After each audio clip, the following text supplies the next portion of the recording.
Esse é o Notícia na Manhã, 10h04. Audiência pública na Assembleia Legislativa vai ter a participação de integrantes do CONDES, que é o Comitê para o Conselho Metropolitano para o Desenvolvimento da Grande Florianópolis, cujo presidente está aqui conosco, Marcos Souza.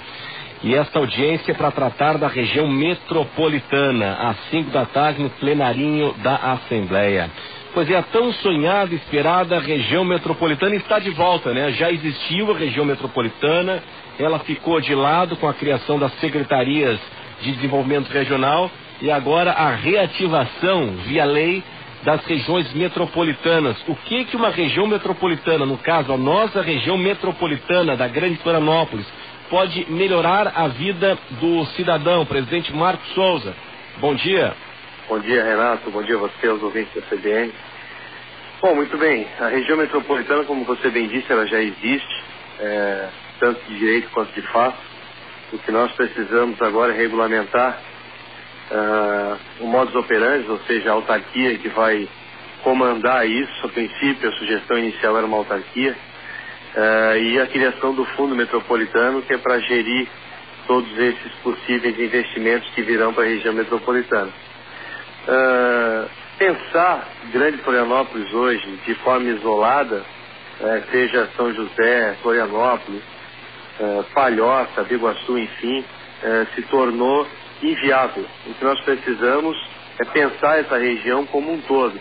No que diz respeito à mobilidade urbana, no que diz respeito à segurança pública, saneamento, enfim, nós temos uma série de problemas, uma série de desafios a vencer nas próximas décadas, podemos dizer assim, e a consolidação da região metropolitana vem exatamente para colaborar nesse sentido, na busca não só de recursos específicos que estão disponíveis no governo federal para esse tipo de aplicação, mas principalmente pensando coletivamente, pensando na solução como um todo nessa região, que inicialmente estava proposta para ter 5 municípios, agora se discute a inserção de mais 3, o que vai se debater hoje no final da tarde lá no plenarinho.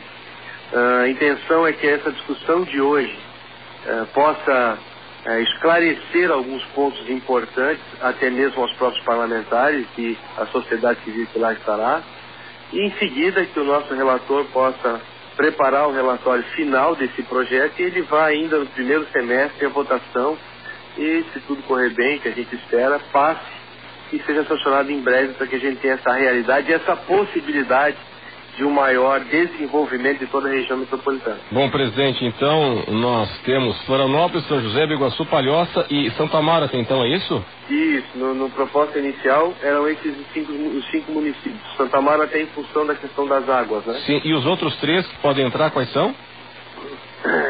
Antônio Carlos, Tijucas e Governador Celso Ramos. Tá, e quais áreas a região metropolitana, de forma consorciada, poderia atuar? Nesse primeiro momento, um dos principais desafios, eu posso colocar assim, é a segurança pública e o saneamento. São os 2 principais desafios.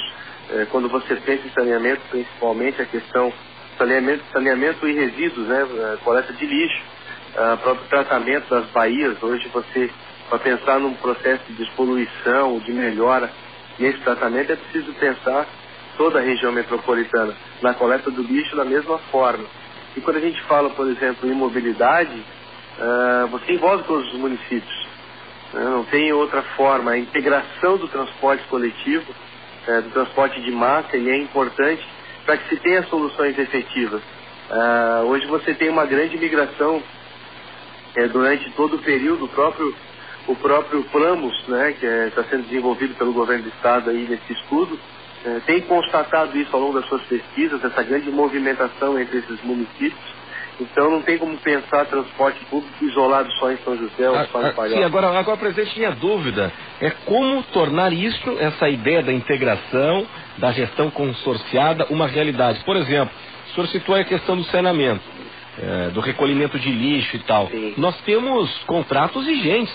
Nós temos aí uma empresa que faz o serviço em Biguaçu, outra empresa que faz o serviço em Florianópolis, enfim. Como é que se lida com isso? Ainda na questão do saneamento, os municípios temos alguns municípios aí onde a situação, a gestão é municipalizada, terceirizada, convênio com a Casan, enfim, contratos em vigor, né? Como é que se resolve isso, hein? Bom, aí entram aspectos jurídicos e técnicos que nós precisamos avançar. O principal ponto é nós consolidarmos esse grupo, essa região metropolitana, e deixar claro também que alguns questionam por que só 5 municípios, não querem os outros municípios? Não, muito pelo contrário. A intenção da sugestão de nós termos apenas 5 municípios nesse primeiro momento é exatamente para facilitar isso que você está colocando. Esse início de gestão, esse início de consolidação. O fato de nós termos menos municípios num processo inicial facilita toda essa negociação, facilita o processo de implantação da gestão disso e não impede, em hipótese alguma, que mesmo nós temos apenas 5 municípios, que em algum projeto específico você forme o consórcio e traga algum outro município, não há problema. Mas como é um processo pioneiro no Estado, seria importante que nós pudéssemos ter o menor número de municípios nesse início para que possamos negociar isso de uma forma mais facilitada, mais clara. Nós sabemos que existem esses contratos vigentes, agora recentemente em andamento aí o processo de licitação e de assinatura de contrato da concessão de transporte público em Florianópolis, que nós esperamos não seja uma barreira para a consolidação da região metropolitana. Então, quanto menor o número de municípios, nesse início, mais fácil para negociar todas essas barreiras, né, que vão precisar ser superadas, claro, respeitando todos os critérios técnicos, principalmente jurídicos, mas é um processo que vai avançar certamente de uma forma gradativa, né, porque, como eu disse inicialmente, é preciso pensarmos a região metropolitana como um todo, e nesse contexto, os prefeitos dessa região e as câmaras municipais devem estar muito integradas com o projeto da região metropolitana, porque todos vão ganhar. E não impede que o município faça o seu trabalho, tenha os seus projetos, mas que nessas principais grandes causas ele pense de uma forma coletiva. E a gente certamente vai encontrar saídas para todas essas questões que você exemplificou.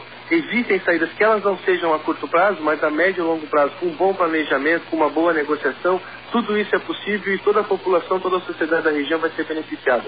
Presidente, uma outra questão. Nós temos a Associação de Municípios da Grande Florianópolis, nós temos a Secretaria de Desenvolvimento Regional, que fica em São José, e agora a região metropolitana.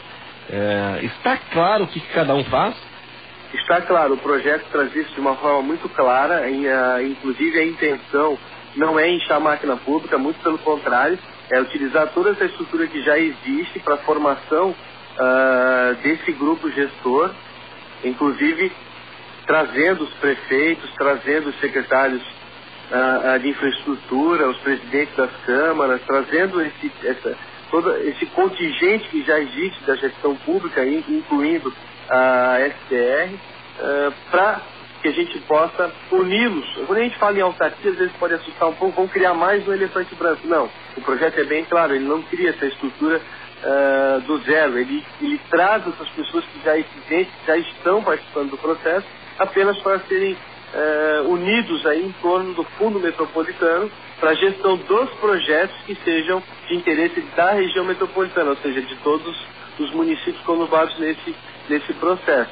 Então, é um processo relativamente simples, que certamente simples na parte teórica, técnica, mas, claro, um pouco mais complexo na questão política, mas se bem administrado, e se todos cederem um pouco do seu tempo, um pouco do seu conhecimento, principalmente, volto a dizer, os prefeitos, as câmaras municipais, que são os principais gestores desse processo, eu tenho certeza que toda a região metropolitana pode ganhar com isso. Não há a menor dúvida, né? Principalmente na captação de recursos que as prefeituras hoje menores não têm acesso.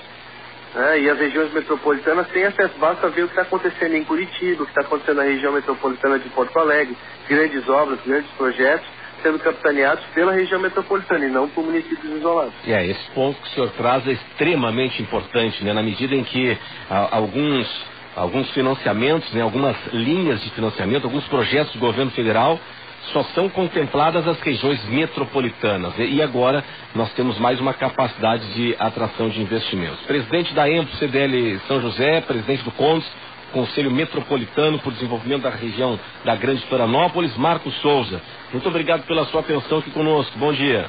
Eu agradeço, Renato. Bom dia e esperamos todos os nossos participantes aí da região mencionados, aí, prefeitos, presidentes, vereadores. Participem conosco hoje, será um debate muito interessante, criativo, produtivo e tenho certeza, volto a dizer mais uma vez, toda a região metropolitana vai ganhar com isso. Obrigado pela sua atenção. Portanto, debate hoje na Assembleia, no plenarinho, às 5 horas da tarde, na nossa Alesc, Assembleia Legislativa de Santa Catarina.